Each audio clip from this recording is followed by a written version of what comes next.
बिस्मिल्लाहिर्रहमानिर्रहीम। अस्सलाम वालेकुम dear students and all the viewers, welcome to my YouTube channel. आज हम physics first year unit number 4 work energy and power new syllabus के जो exercise वाले शॉर्ट क्वेश्चंस हैं वो देखेंगे। इनका सोल्यूशन देखेंगे, एक्सरसाइज शॉर्ट क्वेश्चंस का सोल्यूशन समझेंगे। इसके अलावा जो कंस्ट्रक्टेड रिस्पॉन्स क्वेश्चंस हैं, इन कंस्ट्रक्टेड रिस्पॉन्स क्वेश्चंस को भी जो है सॉल्व किया जाएगा। इसी वीडियो के अंदर दोनों क्वेश्चंस देखेंगे, कंस्ट्रक्टेड रिस्पांस भी और शॉर्ट क्वेश्चन भी। ठीक है, याद रहे जो पेपर होता है ना फिजिक्स का, उसमें जो एक्सरसाइज शॉर्ट क्वेश्चंस होते हैं उसकी बहुत ज़्यादा इंपॉर्टेंस होती है। 75% जो शॉर्ट क्वेश्चंस है पेपर में वो यहीं से आते हैं। ठीक है, तो आप किसी सूरत जो है फिजिक्स के एक्सरसाइज शॉर्ट क्वेश्चन को स्किप नहीं कर सकते। इनको जितना जल्द हो सके आपने तैयार करना होता है। तो इसको जो है हम स्टार्ट करते हैं। सबसे पहला शॉर्ट क्वेश्चन है, why is electrical power required at all when the elevator is descending? Why should be there a limit of the number of passenger in this case? तो इस क्वेश्चन में हमें ये कहा जा रहा है कि जो लिफ्ट होती है, एलिवेटर होता है, जो बड़े बड़े शॉपिंग मॉल्स में आप देखते हैं, उसमें ना एक फ्लोर से दूसरे फ्लोर तक ले जाने के लिए ना लिफ्ट होती है। तो उसके बारे में बात कर रही है कि जो एलिवेटर होता है, एलिवेटर जब इसने डिसेंड करना होता है, मतलब नीचे आना होता है, तो उसके लिए हमें इलेक्ट्रिकल पावर क्यों रिक्वायर होती है। अब ये जो क्वेश्चन है इसके दो पार्ट्स हैं। पहले तो इलेक्ट्रिकल पावर क्यों रिक्वायर होती है, और दूसरी बात ये है कि इसमें जो नंबर ऑफ पैसेंजर्स हैं उसकी लिमिट क्यों है, भाई इससे ज्यादा नहीं होने चाहिए, ये क्यों है। पहले तो हम ये पहला चीज है ना, जो पहला पार्ट है, इसका आंसर देते हैं कि हमें इसके लिए जब वो डाउनफॉल कर रही होती है इलेक्ट्रिकल पावर क्यों रिक्वायर होती है। ठीक है, अब ये देखिए जब वो नीचे डाउनफॉल कर रही होती है ना, तो वो उसमें वो कहना ये चाह रहा है कि वो तो under the action of gravity खुद ही फॉल करनी चाहिए, हमें इलेक्ट्रिकल पावर की वहां पे क्यों जरूरत है। तो इसका अगर हम आंसर रीड करें, electrical power is required during the elevators descending to control its speed using brake. इसकी जो स्पीड है उसको कंट्रोल करना होता है ब्रेक्स के जरिए, इसलिए हमें इलेक्ट्रिकल पावर चाहिए होती है। अब देखिए ये हमारे पास ना एक लट वो एक है, एलिवेटर है, ठीक है, जो कि ये लिफ्ट है जिसके अंदर दो लेट पैसेंजर है। ठीक है, ये एक है, ये दूसरा पैसेंजर है। ठीक है, अब ये फ्री फॉल, इसको फोर्स ऑफ ग्रेविटी ऐड करती है, फिजिकल टू एम जी, जो कि वेट है, ग्रेविटेशनल फोर्स वेट के इक्वल होती है, ये इसको नीचे लाएगी। ठीक है, इसका लेट वो एक्सेलरेशन है जी, क्योंकि फ्री फॉल कर रहा होगा ना, फ्री फॉल की स्टेट में होगा। अब देखिए अगर लेट फोर्थ फ्लोर पे आप हैं, अगर इलेक्ट्रिकल पावर नहीं ना होगी तो ये जो एलिवेटर है ना, ये तो जो है फ्रीली फॉल करता हुआ नीचे फॉल कर जाएगा और जो है आपको फर्स्ट फ्लोर पे ले जाएगा। मतलब अगर आपने 4 से 3 पे आना है तो आप तो वहां पे रुक ही नहीं सकेंगे, फ्री फॉल कर जाएंगे। मतलब आपकी जो स्पीड है फ्री फॉल की तुलना तो बहुत ज्यादा होगी। तो उसको कंट्रोल करवाना है, मतलब हमने जिस रिक्वायर्ड फ्लोर पर रुकना है वहां पर अगर हम रुकना चाहते हैं तो उसके लिए हमें क्या करना पड़ेगा, इलेक्ट्रिकल पावर देना पड़ेगी। वो इलेक्ट्रिकल पावर जो है, ये देखिए ये लिफ्ट होती है, यहाँ पे इसके ना एक रोप लगा होता है, इस रोप के जरिए जो है यहाँ पे वो इलेक्ट्रिकल पावर जो है इसको प्रोवाइड की जाती है। अब ये इलेक्ट्रिकल पावर क्या करती है, इसकी स्पीड को कंट्रोल करती है। ठीक है, जिसकी वजह से ये बिल्कुल ऐसे under the action of gravity free fall करता हुआ जमीन पे नहीं चला जाता, बल्कि ये कंट्रोल्ड मोशन करता है। फिर उसके बाद लिखेंगे रीजन क्या है, ब्रेक्स जो है वो क्या करेंगे, convert the kinetic energy into heat to avoid free fall.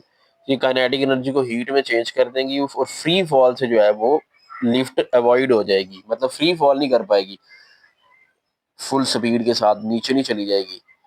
अब इसकी लिमिट ऑफ पैसेंजर्स ये क्या है, अभी आपने ये देखा है कि जो ग्रेविटेशनल फोर्स है ना, f is equal to m g, मतलब मैस के डायरेक्टली प्रोपोर्शनल है। अगर यहाँ पैसेंजर ज्यादा बैठ जाएंगे इसका मतलब है ज्यादा मैस हो जाएगा। अब मैस ज्यादा होगा तो फोर्स बहुत ज्यादा हो जाएगी, हो सकता है वो पावर के जरिए कंट्रोल ही ना हो पाए और लिफ्ट जो है वो ब्रेक होकर नीचे गिर जाए। तो इसलिए जो है वो फिर पैसेंजर्स की लिमिट होती है। A limit on number of passenger is important because more weight means more energy to control, फिर ज्यादा एनर्जी चाहिए होगी इसको कंट्रोल करने के लिए। If the elevator is overloaded, अगर आप अगर उसको ओवरलोड कर देंगे ना, द ब्रेक्स में नॉट वर्क प्रॉपरली, तो हो सकता है ब्रेक जो है वो प्रॉपरली वर्क ही ना कर पाए और वो जो है फेल हो जाए हमारी जो एलिवेटर है। दूसरा question, a body is being raised to height h, एक बॉडी है उसको हमने ना हाइट एच पे रेस कर दिया। ठीक है, लेट ये हमारे पास सरफेस ऑफ अर्थ है, यहाँ से हमने ना हाइट एच पे उसी बॉडी को रेस कर दिया है। उसके बाद हमें कहा ये जा रहा है what is the sign of work. Work का साइन क्या होगा, done by both body and earth. Work done by body उसका साइन क्या होगा, और वर्क डन बाय अर्थ उसका साइन क्या होगा। ठीक है, तो वर्क डन बाय बॉडी तो जो है ना वो पॉजिटिव होगा। वो क्यों पॉजिटिव होगा, क्योंकि जब आप बॉडी को उठा के ऊपर लेके जा रहे हैं ना, आप फोर्स भी अपवर्ड लगा रहे हैं और आपका डिस्प्लेसमेंट भी अपवर्ड है। दोनों डायरेक्शन सेम है, अपवर्ड डायरेक्शन है और पैरेलल हो जाएगा। पैरेलल में एंगल जीरो होता है। The applied force lift the body upward in the direction of displacement will does positive work, क्योंकि फार्मूला है W is equal to F d. अब यहाँ एफ चूंकि आप बॉडी को ऊपर उठा के लेके जा रहे हैं तो यहाँ ग्रेविटेशनल फोर्स ऐड करेगी, बॉडी के वेट की इक्वल होती है mg, और डिस्प्लेसमेंट हमारा हाइट पे कवर होगा तो mgh लगाएंगे साथ cos थीटा, क्योंकि वर्क के फार्मूले में fd cos थीटा आता है ना। अब थीटा जीरो होगा क्योंकि डिस्प्लेसमेंट और फोर्स सेम डायरेक्शन में अप लग रही है, तो cos जीरो वन तो प्लस mgh आंसर आएगा। अब वर्क डन बाय जो ग्रेविटी है ना वो नेगेटिव होगा। The gravity acts downward opposite to the displacement. अब हमारा डिस्प्लेसमेंट ऊपर है, ग्रेविटेशनल फोर्स डाउनवर्ड होती है, उसको ऑपोजिट डायरेक्शन में रखती है। सो gravity work, gravity does negative work. Gravity का नेगेटिव वर्क होगा, formula W is equal to F d. उसी तरह एम जी एच कॉज अब 180 लगेगा क्योंकि डिस्प्लेसमेंट अपवर्ड है और ग्रेविटेशनल फोर्स वो डाउनवर्ड होती है, तो माइनस वन जी एच आ जाएगा। उसके बाद तीसरा सवाल है, a body false towards the earth in air. एक जो बॉडी है ना वो हवा में से ना इन एयर है और वो फॉल कर रही है towards the earth. Will the total mechanical energy be conserved during free fall justify. क्या यहाँ पे मैकेनिकल एनर्जी कंजर्व रहेगी? नो, इसका आंसर होगा no. Mechanical energy is not conserve during the free fall in air due to air resistance. अब air resistance की वजह से जो मैकेनिकल एनर्जी है वो कंजर्व नहीं रहेगी, क्योंकि जब वो फॉल कर रहा होगा ना एयर की मौजूदगी में, तो एयर रेजिस्टेंस जो है हमने पढ़ा हुआ है एनर्जी को डिसिपेट करता है। जब आप एयर रेजिस्टेंस के अगेंस्ट वर्क करते हैं ना तो work in the form of heat जो है वो अपीयर होता है। तो when air is present, air resistance dissipate the energy as a heat because it is non conservative force. क्योंकि एयर रेजिस्टेंस जो है वो एक नॉन कंजर्वेटिव फोर्स है। वो हमारा जो वर्क डन अगेंस्ट रेजिस्टेंस होगा ना, एयर रेजिस्टेंस को हीट में चेंज कर देगा। हमें पढ़ा हुआ loss of potential energy is equal to gain in kinetic energy plus work done against friction, ये हम पढ़ते हैं। ठीक है, जब आप किसी बॉडी को फ्री फॉल करवाओगे ना तो उसकी जो पोटेंशियल एनर्जी है वो लॉस होगी और काइनेटिक एनर्जी गेन होगी। ठीक है, वो फुली उतनी गेन नहीं कर पाएगा क्योंकि कुछ एनर्जी जो है वो वर्क डन अगेंस्ट फ्रिक्शन करने में यूज करेगा, क्योंकि वहाँ फ्रिक्शन भी प्रेजेंट है ना, एयर रेजिस्टेंस प्रेजेंट है, तो एयर रेजिस्टेंस को ओवरकम करने में कुछ एनर्जी लॉस हो जाएगी। अब ये जो एनर्जी लॉस हुई है ना, ये जो है वो दोबारा सिस्टम में दाखिल नहीं हो सकती क्योंकि ये in the form of heat disappear हो चुकी है। Therefore gain in kinetic energy will less than loss in potential energy. तो अब ये जो काइनेटिक एनर्जी में गेन होगा ना, वो जो एनर्जी लॉस हुई है पोटेंशियल एनर्जी उससे हमेशा कम ही होगा, क्योंकि कुछ जो है वो work done against friction convert हो जाएगा, तो इसलिए हम कहेंगे एनर्जी कंजर्व नहीं हुई। या तो ऐसा होता ना ये वर्क डन अगेंस्ट फ्रिक्शन वाला पोर्शन ना आता, मतलब एयर रेजिस्टेंस ना होती, in the absence of air resistance fall करता, फिर जो है वो कंजर्व रहना थी। अगला सवाल है, calculate the power of a crane in kilowatt. तो क्रेन की पावर निकालनी है किलोवाट में, which will lift the mass of 1000 kilogram to height of 100 metre in 20 second. वो क्रेन जो है 20 सेकंड के अंदर ना 1000 किलोग्राम के मास को 100 मीटर हाइट पे उठा रही है। तो मास कितना है, 1000 किलोग्राम, हाइट कितनी पे उठा रहा है, 100 मीटर की हाइट पे उठा रहा है। टाइम कितना ले रहा है, 20 सेकंड ले रहा है। और ग्रेविटेशनल एक्सेलरेशन यहाँ पे जारी बात है होगा क्योंकि हम इन एयर हैं, तो फ्री फॉल की स्टेट में ग्रेविटेशनल एक्सेलरेशन जी 9.8 मीटर पर सेकंड स्क्वायर होता है। पावर कैलकुलेट करनी है, डब्ल्यू बटा टी फार्मूला यूज करें, क्योंकि यहाँ हम हाइट पे जा रहे हैं, work done in the form of height हो रहा है कि अंदर जो वो जो है यहाँ पे वर्क होगा in the form of potential energy, क्योंकि हम हाइट पे जा रहे हैं। तो potential energy m g h over t, m b आपके बाद 1000 है, जी 9.8 है, एच 100 है, 20 पे डिवाइड कीजिए तो हमारे पास ये 4900 वाट आ जाएगा। तो किलो वाट के लिए हम पॉइंट को 3 डिजिट अगर आप इसको लिखना चाहें तो वो ये आ जाएगा हमारे पास 49 किलो वाट। ये जो है 49,000 आना था, ये गलती से 4900 लिखा गया। तो खैर ये आपने कैलकुलेटर में खुद भी चेक कर लेना। आई थिंक 49,000 वाट आना चाहिए, जिसके बाद वो 49 किलो वाट लिखा हुआ है। उसके बाद नेक्स्ट जो क्वेश्चन नंबर 5 है, a trolley of mass 1500 kilogram, एक ट्रॉली है उसका मैस दे दिया है, carry the sand bag of 500 kilogram. उसके ऊपर ना रेत का एक कोई बैग रखा हुआ है जिसका मैस जो है 500 किलोग्राम है। ट्रॉली का अपना मैस 1500 है और उसके ऊपर जो सैंड रखी हुई है वो 500 किलोग्राम का थैला है, ठीक है। मूव कर रहे हैं uniformly with speed of 40 kilometre per hour on a frictionless track, और फ्रिक्शनलेस ट्रैक के ऊपर जो है 40 किलोमीटर पर आवर स्पीड से मूव कर रहे हैं।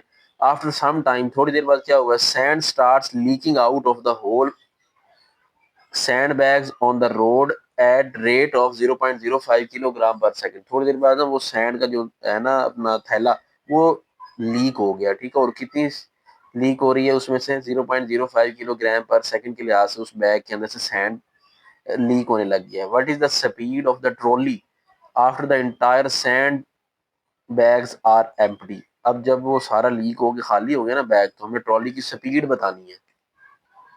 ये क्वेश्चन जो है ना असल में न्यूमेरिकल टाइप क्वेश्चन है, जिसको हम न्यूमेरिकल की सेंस में ही सॉल्व करेंगे। मास ऑफ ट्रॉली उन्होंने हमें खुद दे दिया, उसको हम एम टी लिख लेंगे। वो 1500 किलोग्राम है। मास ऑफ सैंड जो है वो हमें एम एस से रिप्रेजेंट कर लेंगे, 500 किलोग्राम है। तो टोटल इनिशियल मास कितना हो जाएगा जब वो लीक नहीं हुआ बैग, तो एम आई इनिशियल मास का मतलब है m i equal to m t plus m s, दोनों को प्लस करें तो 1500 प्लस 500, तो इनिशियल मास हमारे पास कितना आ जाएगा, 2000 किलोग्राम आ जाएगा। और इनिशियल स्पीड उन्होंने दे दी है ट्रॉली की कितनी है, 40 किलोमीटर पर आवर। अब किलोमीटर पर आवर का मतलब है उसको मीटर पर सेकंड में ले जाने के लिए 1000 से मल्टीप्लाई और 3600 पर डिवाइड करें तो 11.11 मीटर पर सेकंड आ जाएगी, ठीक है। उसके बाद वो सैंड हो जाता है leak. After all sand leak, जब वो सारी सैंड लीक हो गई है ना, तो मैस ऑफ ट्रॉली, अब पहले इनिशियल मैस एम आई था तो फाइनल मैस एम एफ होगा, वो कितना है, वो 1500 किलोग्राम ही रहेगा। अब देखिए ऊपर भी मैस 1500 किलोग्राम ही है, अगर आपको याद हो ट्रॉली का, तो हमने जो ऊपर लिखा है ना वो 1500 किलोग्राम है। अब देखिए सैंड का जो बैग है वो लीक हुआ है, ट्रॉली को तो कुछ नहीं हुआ ना, ट्रॉली का मैस तो सेम ही रहना है। तो इसलिए फाइनल मैस उसका जितना इनिशियल था उतना ही रहेगा। अब उसकी हम कहते हैं फाइनल स्पीड जो है वो वी एफ, वही तो हमने फाइंड करनी है। इनिशियल तो उन्होंने बता दिए 40 है। अब ट्रॉली की फाइनल स्पीड वी एफ हो जाएगी, वो हमने फाइंड करनी है। तो यहाँ मोमेंटम कितना हो जाएगा, फाइनल मोमेंटम पी एफ बराबर एम वी एफ करके हम फाइनल मोमेंटम भी निकाल लेंगे। इस तरह p i equal to m i v i करके हम इनिशियल मोमेंटम दोनों का निकाल लेंगे कि लीक से पहले कितना मोमेंटम, वो इनिशियल मोमेंटम होगा बिफोर लीक, वो m i v i formula होता है ना, p is equal to M v. तो एम आई 2000 है, वी आई कितनी है 11.11 है, तो इन दोनों को हम मल्टीप्लाई कराएंगे तो 22,220 kilogram metre per second initial momentum आ जाएगा। और जब लीक हो गया है वो बैग, तो उसके बाद पी एफ बराबर m f v f formula लगाएंगे। अब एम एफ फाइनल मैस कितना है ट्रॉली का, वो 1500 ही है, तो वी एफ फाइंड करनी है तो 1500 वी एफ आ जाएगा, ठीक है। आप इनिशियल मैस इनिशियल मोमेंटम ऊपर लिखिएगा, फाइनल नीचे लिखिएगा। मेरे से गलती से उलट लिखा गया है, ये ऊपर आना चाहिए वो नीचे आना चाहिए, क्योंकि इनिशियल पहले होता है फाइनल बाद में होता है। अब चूंकि ये ट्रैक फ्रिक्शन लेस है उन्होंने बता दिया, तो मोमेंटम कंजर्व रहेगा, मतलब initial momentum should be equal to final momentum. तो आगे वैसे ही लिखेंगे, since the track is frictionless so momentum is conserved, momentum यहाँ कंजर्व रहेगा। Initial momentum is equal to final momentum, initial momentum 22,220 है, फाइनल मोमेंटम 1500 वीएफ है। V f तो फाइंड करना है, ये उधर जाकर डिवाइड हो जाएगा तो 14.8 मीटर पर सेकंड आ जाएगी। किलोमीटर पर आवर में ले जाना हो तो उसके उलट काम करेंगे, 3600 से मल्टीप्लाई 1000 पर डिवाइड कीजिएगा तो आपके पास ये किलोमीटर पर आवर में कन्वर्ट हो जाएगा। क्योंकि उन्होंने हमें इनिशियल स्पीड जो है वो किलोमीटर पर आवर में दी है, इसलिए आप फाइनल स्पीड भी किलोमीटर पर आवर में ही लिखें तो वो बेहतर है।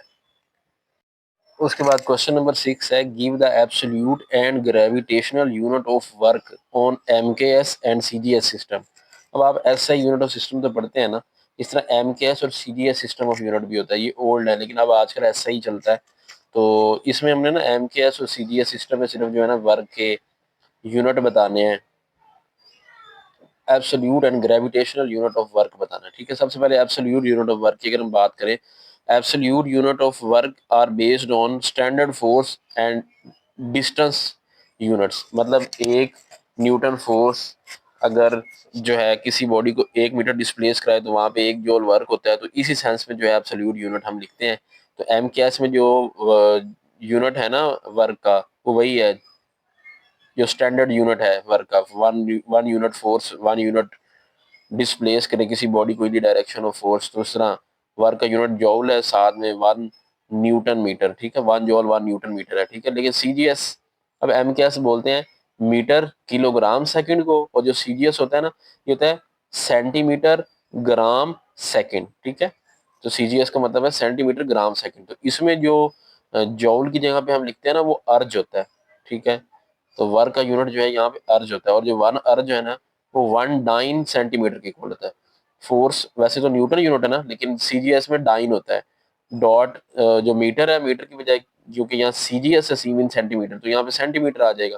तो ये एब्सोल्यूट यूनिट है एमकेएस में जॉल न्यूटन मीटर के इक्वल, और यहाँ पे सीजीएस में जो है वर्क का जो यूनिट है वो अर्ज होगा, ठीक है। और 1 अर्ज जो है वो 1 डाइन सेंटीमीटर के इक्वल होता है, ठीक है। ये आपने याद कर लेना है। बाकी जो ग्रेविटेशनल यूनिट ऑफ वर्क है, gravitational unit of work are based on the force due to gravity acting on the standard mass. वो जो एब्सोल्यूट यूनिट है ना वो हम फोर्स और डिस्टेंस के स्टैंडर्ड से निकालते हैं, मतलब फोर्स लग रही है और डिस्टेंस कवर हो रहा है इन द डायरेक्शन ऑफ फोर्स, ठीक है। लेकिन ये जो ग्रेविटेशनल यूनिट है ना ये हम फोर्स ड्यू टू ग्रेविटी जब किसी स्टैंडर्ड मैस पे एक्ट कर रही है तो उसके सेंस में लेते हैं। मतलब एक यूनिट ग्रेविटेशनल फोर्स जब किसी एक यूनिट मैस के ऊपर एक्ट करती है तो उस सेंस में जो है हम ग्रेविटेशनल यूनिट को कंसीडर करते हैं, ठीक है। तो एम कैस में क्या हो जाएगा, जो यूनिट होगा वर्क का, ग्रेविटेशनल वर्क का यहाँ पे है बात हो रही है, किलोग्राम फोर्स मीटर। तो यहाँ किलोग्राम उस बॉडी का मैस है, एफ वो ग्रेविटेशनल फोर्स है जो एक्ट कर रही है, और कितने डिस्टेंस के लिए, मीटर, ये वो डिस्टेंस है, ठीक है। और सीजीएस में क्या हो जाएगा, किलोग्राम की बजाय यहाँ पे ग्राम आ जाएगा, ठीक है। फोर्स मीटर की बजाय सेंटीमीटर आ जाएगा, तो जी एफ सी एम आ जाएगा, ग्राम फोर्स सेंटीमीटर। तो ये सीजीएस में बन जाएगा ग्रेविटेशनल यूनिट ऑफ वर्क।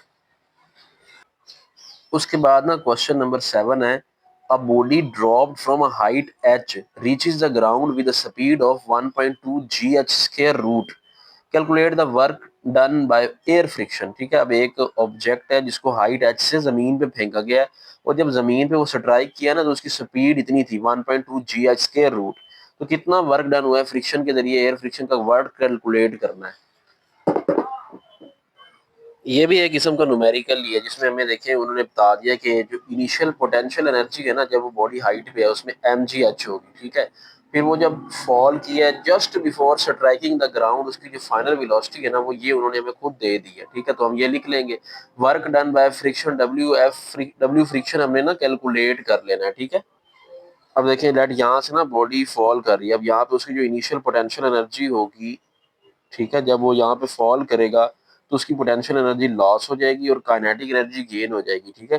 तो काइनेटिक एनर्जी को वो यहाँ गेन कर लेगा, ये उन्होंने हमें वैसे बता दिया कि यहाँ पे जब वो नीचे आया ना तो उसकी फाइनल वेलोसिटी जो है वो 1.2 gh स्क्वायर रूट से फॉल किया है। अब काइनेटिक एनर्जी गेन करेगा नीचे आते हुए, और वर्क डन अगेंस्ट फ्रिक्शन, जो एयर एयर फ्रिक्शन के अगेंस्ट वर्क भी करेगा। तो यहाँ से वो इक्वेशन हमारी बन जाएगी, इनिशियल पोटेंशियल एनर्जी वो किसके इक्वल होगी, वो काइनेटिक एनर्जी फाइनल जब बॉडी नीचे फॉल करेगी plus work done against friction जो वो करके आएगी, उन दोनों को प्लस करेंगे तो वहाँ पे इनिशियल पोटेंशियल एनर्जी की इक्वल एनर्जी बन जाएगी, ठीक है। अब ये हमारी इक्वेशन है, यहाँ से वर्क डन अगेंस्ट फ्रिक्शन हम निकालना है, तो ये जमा का उधर जाके पोटेंशियल एनर्जी में से माइनस हो जाएगा, ये हमारी इक्वेशन नंबर 1 बन जाएगी, ठीक है। अब हमने फाइनल काइनेटिक एनर्जी ये वाली जो है ये इसका फार्मूला लगा लेना 1/2 एम वी स्केयर, चूंकि फाइनल है तो वी एफ स्केयर आ जाएगा, ठीक है। तो 1/2 as it is, m as it is, v f हमें खुद दे दिया उन्होंने 1.2 है, जी एच स्केयर रूट है। नेक्स्ट स्टेप में क्या करेंगे, 1/2 एम एज इट इज 1.2 का स्केयर करेंगे 1.44 आ जाएगा। अब जी एच के ऊपर स्केयर रूट है, यहाँ रूट और स्केयर कट जाएंगे तो ये जी एच आ जाएगा, ठीक है। तो हमारे पास फाइनल काइनेटिक एनर्जी कितनी आ जाएगी, 1.44 को 2 पे डिवाइड करें 0.72 एम जी एच आ जाएगी, ये इक्वेशन नंबर 2 बना लें। और इनिशियल पोटेंशियल एनर्जी उन्होंने हमें खुद दे दी है वो एम जी एच है, ठीक है। अब ये दोनों इक्वेशन, इक्वेशन नंबर 2 और इक्वेशन नंबर 3, इसको हम पुट कर देते हैं इक्वेशन नंबर 1 में। Put equation number 2 equation number 3 in equation number 1। अब हमारी इक्वेशन नंबर 1 जो है ना वो यही तो डिमांड कर रही है कि हमें पोटेंशियल एनर्जी इनिशियल और काइनेटिक एनर्जी फाइनल की वैल्यू पता हो, तो हमने दोनों निकाल लिए, काइनेटिक एनर्जी फाइनल भी निकाल लिए, इनिशियल पोटेंशियल एनर्जी हमें खुद उन्होंने दे दी थी, यहाँ पुट कर देते हैं हम। तो एम जी एच है पोटेंशियल एनर्जी इनिशियल, और kinetic energy final 0.72 m g h हमने निकाल लिए, ये एच कैपिटल होगा, ठीक है। तो ये एच कैपिटल होगा। तो अब इसमें से ये माइनस करें 0.28 mgh हमारे पास आ जाएगा वर्क डन अगेंस्ट फ्रिक्शन। उसके बाद ना क्वेश्चन नंबर 8 है, bicycle has a kinetic energy 150 joule, what kinetic energy would the bicycle have if it had same mass but same double speed? Number 2, 3 times mass and was moving with one half of the speed. ये भी numerical type question है। इसमें उन्होंने ना initial kinetic energy bicycle की बता दी है, 150 joule kinetic energy है एक बाइसिकल की। उन्होंने कहा है कि ना काइनेटिक एनर्जी क्या होगी अगर मैस सेम रहे उसका और वो डबल स्पीड से मूव करने स्टार्ट कर दे, ठीक है। तो काइनेटिक एनर्जी का फार्मूला होता है 1/2 mv²। अब कंडीशन ये कहती है कि स्पीड जो है वो डबल हो जाएगी, मैस तो सेम रहेगा। अब जो स्पीड डबल हो गई है इसलिए अब हम काइनेटिक एनर्जी के ऊपर डैश डाल देंगे, मतलब ये डबल स्पीड वाली काइनेटिक एनर्जी है। तो 1/2, मैस सेम ही है, एम एज इट इज रहेगा। अब यहाँ पे v की बजाय हम क्या लिख देंगे, 2v लिख देंगे, ठीक है। और उसके ऊपर क्या है, स्केयर आ जाएगा। अब नेक्स्ट स्टेप में हम क्या करेंगे, 2 का स्केयर होता है 4, ये निकाल लेंगे साइड पे, बाकी रह जाएगा 1/2 mv², ठीक है। क्योंकि 2 का स्केयर 4 तो हमने बाहर निकाल लिया है ना, तो 2 का स्केयर 4 निकल गया, तो ये 4 एज इट इज आ जाएगा। अब ये फार्मूला काइनेटिक एनर्जी का है। तो देखिए हमने ये देखा है कि काइनेटिक एनर्जी जो है वो 4 टाइम हो गई है। अब हमें 4 मल्टीप्लाई बाय काइनेटिक एनर्जी की वैल्यू उन्होंने दी हुई है स्टार्ट में, वो 150 है, वो देखें ऊपर, वो 150 यहाँ पुट करवा देते हैं। तो जब हम यहाँ 150 पुट करवाएंगे ना तो हमारे पास आंसर कितना आ जाएगा, 600 जूल। तो हम इसका रिजल्ट क्या लिखेंगे, काइनेटिक एनर्जी इंक्रीज 4 टाइम। इसका रिजल्ट आ जाएगा kinetic energy has increase 4 time, तो 4 गुना बढ़ गई है काइनेटिक एनर्जी। तो पहला केस हमने सॉल्व कर लिया। अब दूसरा केस देखते हैं। 3 टाइम्स मैस, उन्होंने कहा हुआ है 3 times mass moving with half speed, half speed के साथ 3 टाइम्स मैस मूव कर रहा है, अब उसकी निकालनी है।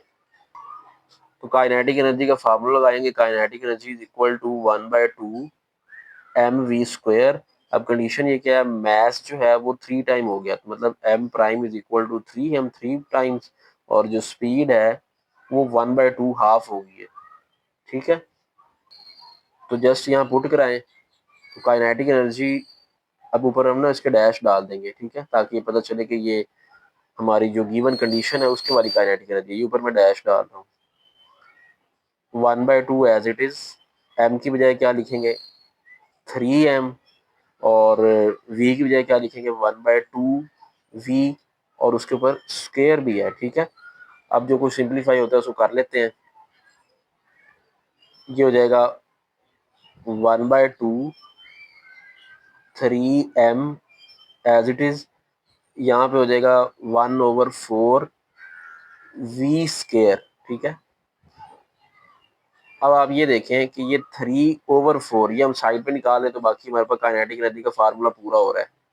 तो 3/4 साइड पे निकालिए, बाकी हमारे पास रह जाएगा 1/2 mv², 1/2 mv², ठीक है। तो हमारे पास देखें अब इस सूरत में जो काइनेटिक एनर्जी आ रही है वो आ रही है 3/4, और ये चीज़ है काइनेटिक एनर्जी। अब इसकी वैल्यू हमारे पास है वो पुट कर देंगे नेक्स्ट स्टेप में। तो 3/4 काइनेटिक एनर्जी ऊपर हमें दी हुई है, उन्होंने 150 है, तो आप 3/4 को 150 से कराएंगे मल्टीप्लाई, तो हमारे पास आंसर आ जाएगा 112.5 जूल। तुम्हारी जो इस सूरत में काइनेटिक एनर्जी है ना वो 3/4 टाइम्स हो गई है, ठीक है। तो इसका रिजल्ट हम यही लिख देंगे जैसे ऊपर लिखा है ना, रिजल्ट लिखा था कि kinetic energy has increase 4 time, अब लिख देंगे kinetic energy has increase 3/4 times, 3/4 times लिख देंगे अब। उसके बाद क्वेश्चन नंबर 9 है, what will be the effect on kinetic energy of the body having mass m moving with velocity v when it's momentum become double, justify. Kinetic energy को क्या होगा उस बॉडी की जिसका मास m है, v वेलोसिटी से move कर रही है, अगर मोमेंटम को डबल कर दे। तो 4.9 क्वेश्चन का जो आंसर होगा, पहले तो हम काइनेटिक एनर्जी का फार्मूला लिखेंगे, kinetic energy is equal to 1/2 mv², ठीक है।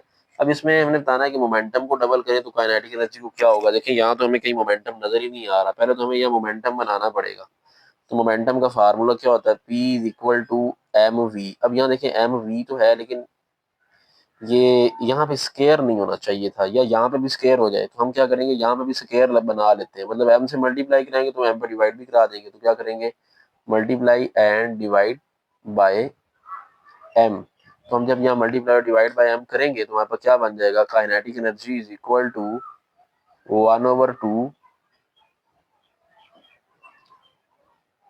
M square V square. अब ये एम जो ऊपर मल्टीप्लाई किया ना, नीचे डिवाइड भी करेंगे, ठीक है। तो नेक्स्ट स्टेप में देखिए हमारे पास काइनेटिक एनर्जी का मोमेंटम से रिलेशन बन गया, M M square V square. अब एम वी पी के इक्वल है क्योंकि उनके ऊपर स्क्वायर है, तो पी स्क्वायर ओवर 2m हमारा रिलेशन बन गया काइनेटिक एनर्जी और मोमेंटम का। अब कंडीशन ये है, गिवन हमें ये है कि जो मोमेंटम है ना अगर डबल हो जाए तो काइनेटिक एनर्जी को क्या होगा, तो P dash is equal to 2p। तो हमारे पास काइनेटिक एनर्जी डैश जो होगी वो कितनी हो जाएगी, पी की जगह पे मैंने अब 2p लिखना है, तो 2p और उसके ऊपर स्क्वायर डिवाइडेड बाय 2m, ठीक है। तो ये देखिए कितना हो जाएगा, 2 का स्क्वायर होता है 4, 4p स्क्वायर ओवर 2m। अब ये जो p स्क्वायर ओवर 2m है ना, अभी हमने ऊपर देखा ये काइनेटिक एनर्जी होता है। तो हमारी मतलब ये देखे काइनेटिक एनर्जी जो है वो 4 टाइम इंक्रीज कर जाएगी अगर हम किसी ऑब्जेक्ट का जो मोमेंटम है वो डबल करेंगे, तो उसकी काइनेटिक एनर्जी 4 टाइम इंक्रीज करेगी। एंड पे आप वही रिजल्ट की हेडिंग देंगे और लिखेंगे the kinetic energy of a body is increased 4 times if the momentum is doubled. ये आप खुद लिख लीजिए। उसके बाद आखिरी एक्सरसाइज का क्वेश्चन है, does the international space station have gravitational potential energy और काइनेटिक एनर्जी और बोथ। जो इंटरनेशनल स्पेस स्टेशन होता है, मतलब ये जो स्पेस में जाते हैं कुछ स्पेसशिप पे, उन उसका कोई पोटेंशियल एनर्जी या काइनेटिक एनर्जी या दोनों उसमें होती है, ये बताना है। ये क्वेश्चन में पूछा गया है, इसका आंसर होगा yes, the international space station have both kinetic energy and also gravitational potential energy. तो उसकी दोनों ही होती है, क्योंकि जब वो मूव करता है ना 7.8 किलोमीटर पर सेकंड के साथ, ठीक है, हमने पढ़ा हुआ है ना, जब सेटेलाइट को जो लॉन्च करवाना होता है ना हमने ऑर्बिट में, तो उसको एक क्रिटिकल वेलोसिटी देना पड़ती है, वो इतनी होती है, ठीक है। तो जब वो इतनी वेलोसिटी से मूव कर रहा होता है ना अराउंड द अर्थ, तो उसके अंदर वो मोशन की वजह से काइनेटिक एनर्जी होती है, ठीक है। और जब वो हाइट पे होता है, जाहिर बात उसकी हाइट कितनी होती है, वो 400 किलोमीटर होती है ना, तो 400 किलोमीटर जब वो हाइट पे होता है तो हाइट की वजह से अब उसमें ग्रेविटेशनल पोटेंशियल एनर्जी तो होगी ना, earth gravity still act on it जब वो हाइट पे होगा, therefore it has gravitational potential energy also. तो इसमें दोनों एनर्जीज होंगी, ठीक है।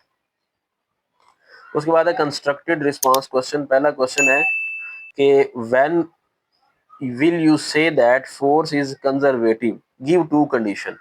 फोर्स के कंजर्वेटिव होने की दो कंडीशंस बता देनी है। दो कंडीशन हमने पढ़ी थी कि वो work done by gravitational force का टॉपिक देखा था कि अगर जो है work done between 2 point force के जरिए पाथ पे डिपेंड ना करे तो वो ग्रेविटेशनल फोर्स होती है, या work done along a close path zero आ जाए तो वो कंजर्वेटिव होती है, ठीक है।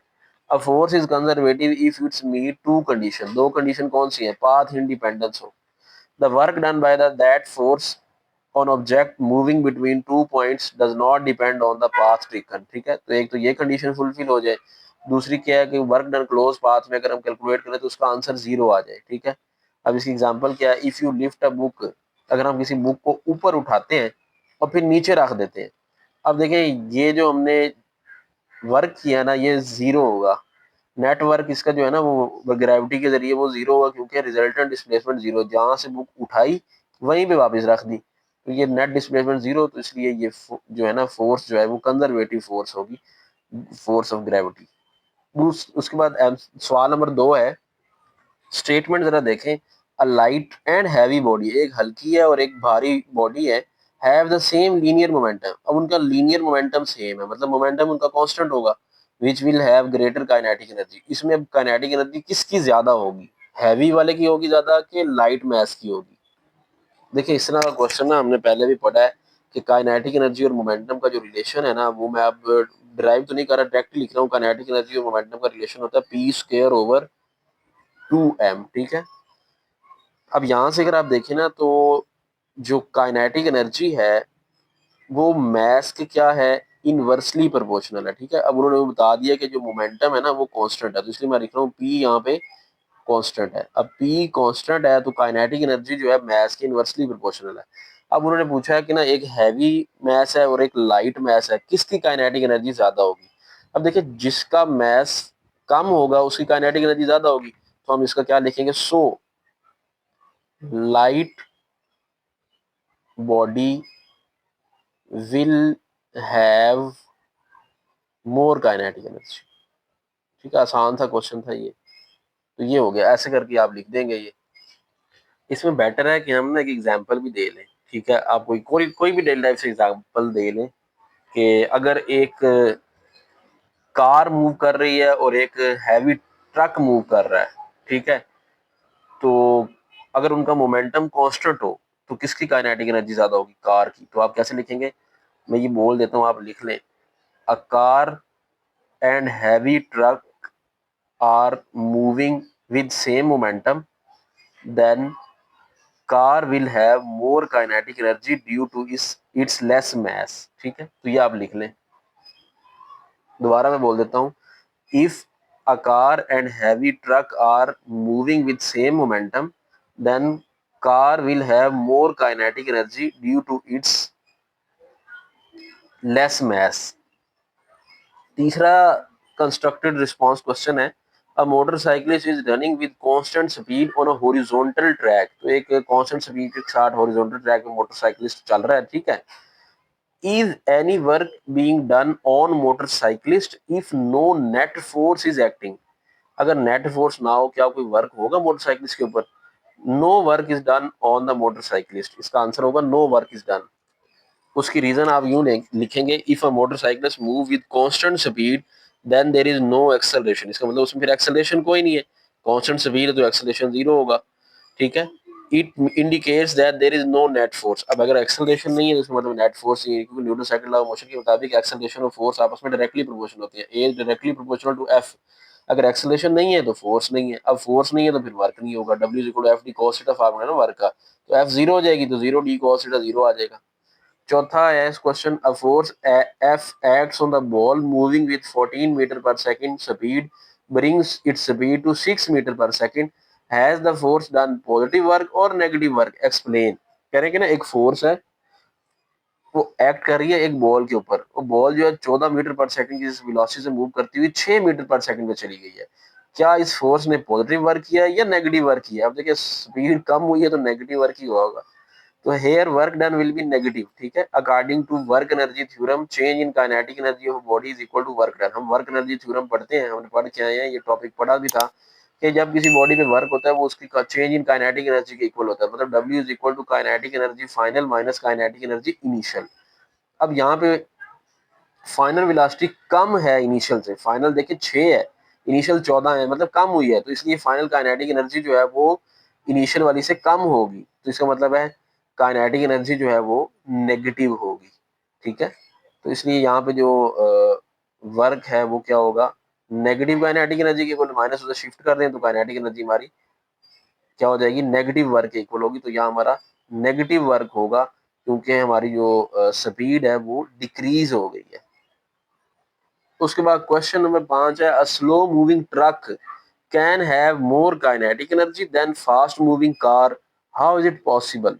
कह रहे कि एक स्लो मूविंग ट्रक है उसकी काइनेटिक एनर्जी क्या ज्यादा हो सकती है फास्ट मूविंग कार से, क्या ये मुमकिन है।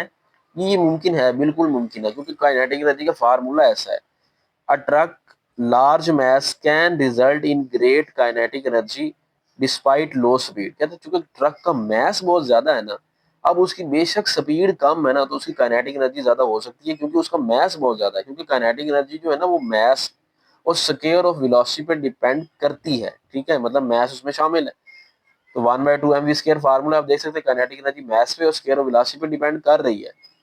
Therefore, a slow moving truck can have more kinetic energy than a fast moving car if truck has significantly large mass as compared to the car, comparing compensating the large velocity of the car। अब देखें, अब car की velocity ज्यादा है, truck का mess ज्यादा है, वो कह रहे हैं कि उस सूरत काइनेटिक एनर्जी ट्रक की ज्यादा हो सकती है कि अगर जो हमारी जो कार है उसकी वेलोसिटी का स्केयर का आंसर भी उतना ना आ पाए जितना उस ट्रक का मैस है। ठीक है, अब फॉर एग्जांपल इसको मैं रफली आपको समझाने की कोशिश करता हूँ। फॉर एग्जांपल कार जो है ना वो 2 मीटर पर सेकंड स्पीड के साथ मूव कर रही है। ठीक है, 2 मीटर पर सेकंड स्पीड, अब 2 का स्केयर करेंगे ना तो वो 4 हो जाएगा। और जो ट्रक है वो स्लो मूव कर रहा है, लेट उसकी स्पीड 1 है, तो 1 का स्केयर 1। अब यहाँ से एक बात पता चल गई कि कार की स्पीड ज्यादा है, वो 4 है, लेकिन का जो ट्रक है उसका जो स्पीड है वो 1 मीटर पर सेकंड है। तो अब तो यही लग रहा है कि काइनेटिक एनर्जी जो है कार की ज्यादा है। लेकिन अब मैस की अगर हम बात करें ना तो हम कहते हैं लेट जो कार जो उसका जो कार का जो मैस है ना वो है 2 किलोग्राम। ठीक है, लेकिन जो ट्रक है ना वो 10 किलोग्राम का है। अब देखें, अब 10 किलोग्राम बहुत ज्यादा वैल्यू है, कार का मैस 2 किलोग्राम बहुत कम वैल्यू है। ये मैंने फर्जी कैलकुलेशन की है, अब कार 2 किलो की होती नहीं है वैसे, मैं ये तो फर्जी आपको समझाने की कोशिश कर रहा हूँ ना। तो अब देखें, बेशक वेलोसिटी का स्केयर था तो उसने देखें कार की जो स्पीड है वो इतनी नहीं बढ़ाई जितना ट्रक का मैस है। तो इसलिए हम कहेंगे काइनेटिक एनर्जी जो है वो ट्रक की ज्यादा है, चूंकि उसका मैस ज्यादा है। वो वेलोसिटी को कंपनसेट कर गया, ये लिखा हुआ है ना, compensating the large velocity of car. अब अगरचे कार की वेलोसिटी लार्ज थी लेकिन वो उसको भी कंपनसेट कर गया, मैस इतना ज्यादा था उसका। आगे, why work done against the friction is non conservative in nature, explain. देखिए, जो वर्क डन अगेंस्ट फ्रिक्शन है ना वो नॉन कंजर्वेटिव इसलिए होता है क्योंकि फ्रिक्शनल फोर्स है नॉन कंजर्वेटिव फोर्स। ठीक है, ये कंजर्व तो कर नहीं पाती। पहले भी हमने इस तरह क्वेश्चन अभी एक पढ़ा इसी में। पाथ डिपेंडेंसी में एक तो है इसका इशू, और दूसरा क्लोज पाथ में इसका जो वर्क है वो जीरो नहीं आता।